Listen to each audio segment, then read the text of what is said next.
I want to show you something. This is water from a creek, not a clean mountain spring. Not filtered tap water. A creek, the kind that runs through mud and leaf litter and soil that animals have walked through for decades. You can see the color. You can see what's floating in it. You would not drink this water. Nobody would. And yet, in 1908, Horace Kephart drank water exactly like this. Every single day. On long expeditions deep into the Smoky Mountains, days away from any clean spring. The kind of water that modern survival guides tell you will make you violently ill within hours. He didn't get sick. Not once, not from the water. And the reason he didn't get sick had nothing to do with luck. It had nothing to do with a strong stomach or tolerance built up over years. It had everything to do with a filtration system he had learned from the mountain people of Hazel Creek, built from materials he found on the ground around him. In less than 20 minutes, that removed enough contamination from that creek water to make it safe to drink. Without chemicals, without modern filtration media, without anything that needed to be bought or carried or replaced. I built that same filter last week, using the same materials Kephart described, following the same method the mountain people used before him, and I tested the water that came out of it. What the results showed me stopped me completely, because it shouldn't have worked as well as it did. And yet it did. And the reason it did tells you something about the mountain knowledge that no modern survival guide has ever quite managed to say clearly. Stay with me, because what you are about to learn changes the way you look at every creek you will ever walk past for the rest of your life. To understand why Kephart's filter worked, you first have to understand what he was actually trying to remove from the water. In 1908, the germ theory of disease was still relatively new. Kephart understood it. He was a deeply read man, and the science of waterborne illness had been established clearly enough by that point that anyone paying attention knew the basic facts. Contaminated water carried bacteria. Bacteria caused illness. Illness in the backcountry, days from any doctor, could kill you. He knew this, and he also knew that the mountain people he had been living among, who had been drinking from creeks and springs in these mountains for generations, who had no access to modern water treatment of any kind, had developed methods for making that water safe that predated the germ theory entirely. They didn't know about bacteria, but they knew which water made you sick and which water didn't. They knew which methods of treatment worked and which ones were a waste of time. They knew this the way they knew everything in these mountains, through generations of watching what happened, through the accumulated evidence of who got sick and who didn't, of which family's water source held safe through a wet summer and which one didn't, of which treatment methods the oldest and healthiest people in the hollow swore by, and which ones the younger people had abandoned because they seemed like too much trouble. Natural selection, operating through human memory and tradition, had done what laboratories would later do with equipment. It had identified what worked and passed it down. Kephart's filter had 4 layers, not 1, not 2, 4, each one doing a different job, each one removing a different category of contamination, each one essential to the system as a whole in a way that made the filter significantly more effective than any single layer alone. The mountain people understood this intuitively. 1 layer of filtration is better than nothing. But 4 layers, each one targeting something different, produces water that a single layer could never produce. This is, incidentally, the same principle behind modern municipal water treatment systems, which use multiple stages of filtration and treatment, specifically because no single stage can remove everything that needs to be removed. The mountain people had figured this out, without municipal engineers, without water treatment science. Just through the hard, patient accumulation of knowledge about what worked and what didn't when your family's health depended on getting it right. The first layer was coarse grass or green moss, packed loosely at the bottom of the filter, the entry point for the water. Its job was simple. Remove the largest particles, the visible debris, the leaf fragments and soil and organic material that you could see with the naked eye. Coarse filtration. The kind that catches what is immediately obvious. But what you can see in water is rarely what kills you. What kills you is invisible. And the next 3 layers were designed for that. The second layer was fine sand. Not any sand. Specific sand. Kephart was careful about this, and the mountain people he learned from were careful about this, in a way that modern readers might find surprising. The sand had to be fine, not coarse river gravel. Fine sand, the kind found in the quieter bends of a creek where the water slowed and the finest particles settled out. It had to be clean. Washed before use, if possible, passed through water until the water running through it ran clear, and it had to be packed to a specific density. Not so loose that water rushed through it before the filtration could happen. Not so tight that the water barely moved at all.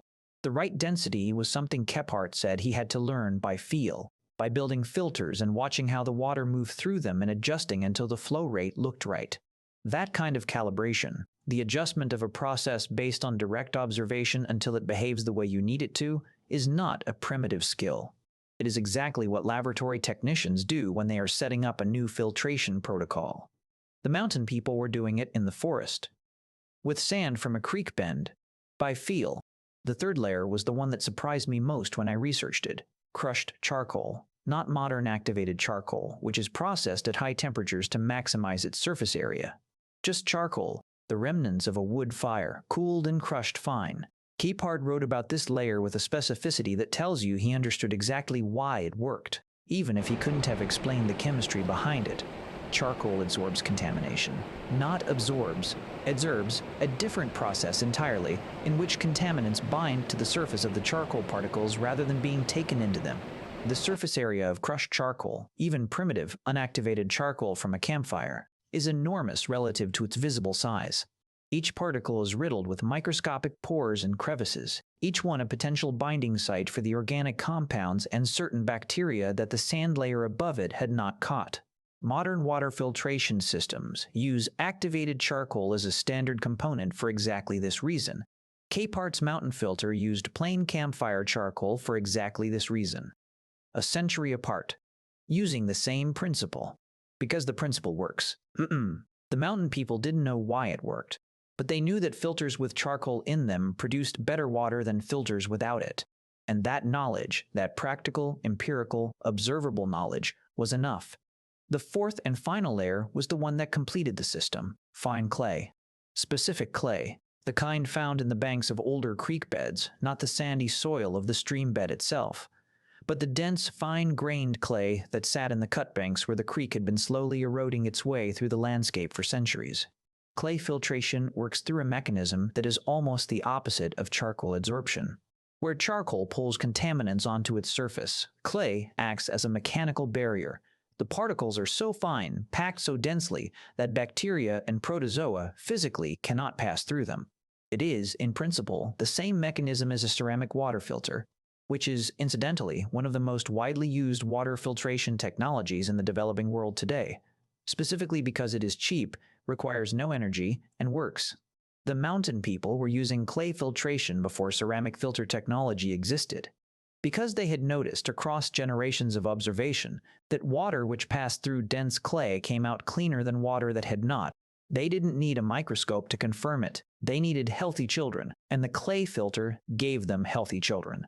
So the clay filter stayed. I built this filter last week, in the woods behind a creek I know well, one that runs through farmland upstream, which means it carries exactly the kind of contamination that Kephart's filter was designed to address.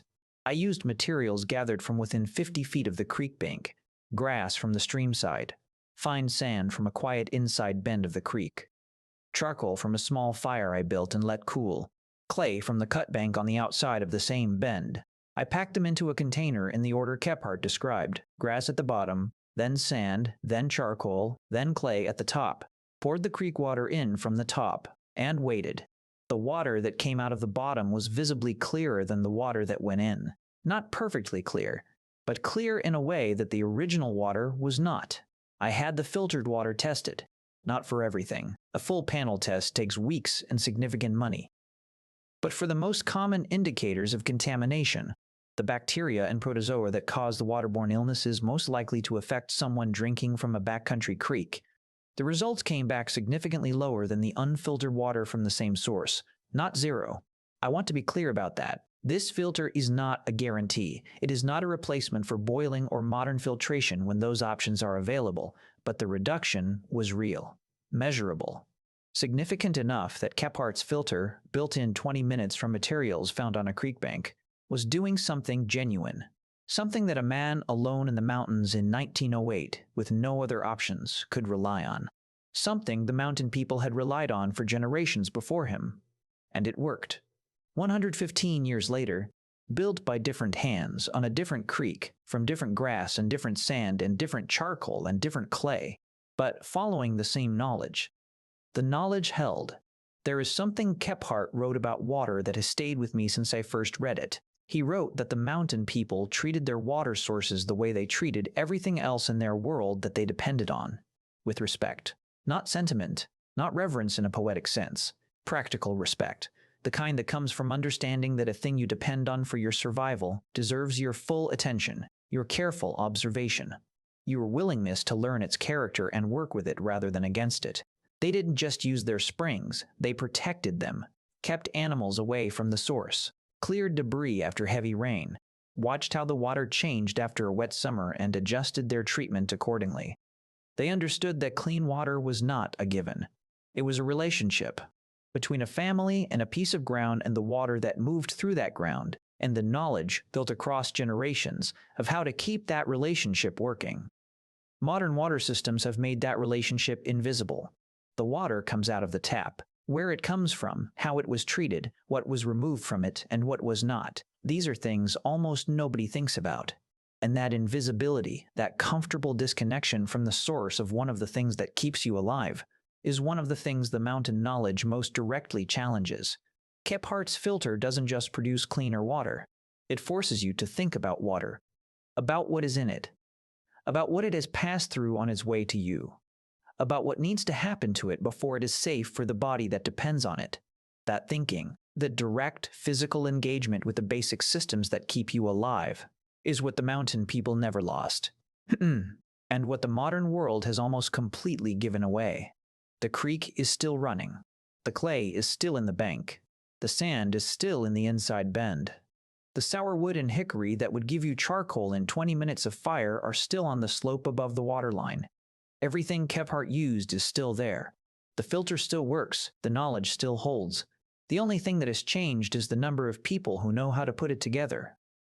That number gets smaller every year. But it has not reached zero. And as long as it has not reached zero, as long as there are people willing to kneel beside a creek and think carefully about what they are looking at, the knowledge survives. The water runs. And somewhere on a mountain ridge in the Smokies, the creek that Kephart drank from in 1908 is still moving through the same stone and clay and sand it has always moved through. Still cold. Still carrying what it carries. Still waiting for someone who knows what to do with it.